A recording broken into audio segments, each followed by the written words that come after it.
So this week, I went to Michigan and I sat down with one of the school's most well-known alumni, Governor Gretchen Whitmer. We talked about gun violence, the threats on her life, abortion rights, and even some presidential politics. We're sitting here with a backdrop of Michigan State University legislation through because 3 students were killed just a few weeks ago here in Michigan. Do you think that there would still have been the will to do that in the legislature had that not happened? Well, we have a new legislature, and I think that's part of why we've been able to accomplish so much in this first 100 days. I mean, in this Michigan, it was not something anyone expected in a midterm after all the challenges we had. But we flipped both the House and the Senate, and now we have in the legislature that are working with me as opposed to against me. That must feel different. It feels amazing.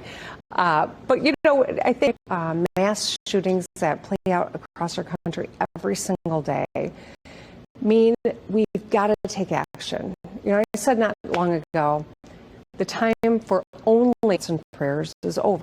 Well, one of the things that's not in the bill that is a little bit more split in this initial package. Well, I think it's important that we do what we said we were going to do. So on the campaign trail, we said these 3 things we know: gun owners support, Republicans and Democrats support, Michiganders overall support. So let's get this done. But the conversation doesn't end there. And so I do think that there is more work that we will do together. I think you got to, when we tell people what we're going to do, we got to do it. You got to do it. But an assault weapons ban could be something you still push for in the future.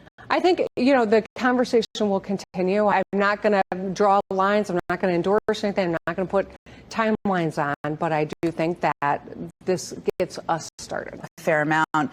There was the plot to kidnap you back in 2020. That was thankfully, of course, stopped by the FBI. But does this creep into your head? I mean, militia groups are groups that would not be proponents of gun legislation.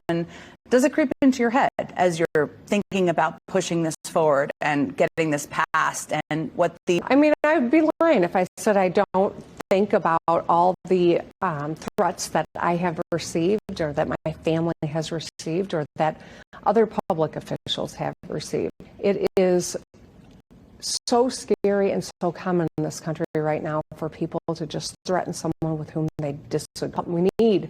We must take action. Presidential candidate is Vice President Mike Pence, and he made some comments last weekend at the Gridiron dinner, dark of night, I will say. I was in the dinner where he made his strongest comments yet about his former president Donald Trump's reaction to them. You know, I mean, it's not profiles and courage. That was my reaction. This kind of language should be public, and it should have happened a long time ago. But welcome to the conversation. So I have to ask you, I know you're asked this all the time. I know you've brushed, but what about the future? You know, I don't know. I don't know what the future looks like, Jen. When I left the legislature, I thought I was never going to run for office again. And here I am in my 5th year as governor of the state. I know enough about myself that if I see a problem that's not getting fixed and I think I can do something about it, I'm going to roll up my sleeves and old. I've signed up for 51 years young, I think I would say. Compared to a lot of folks in D.C. But, you know, I'm going to do this job by the end of this term. I'll be 55. You know, my mom passed when she was 59. I cared for her at the end of her life. And I'm not super fed that, you know, no one knows how long we're going to be on this earth. And I'm really lucky to be where I'm at right now. And there's no other place I'd rather be in this moment. So that wasn't exactly a no that I heard from the governor there on her plans to run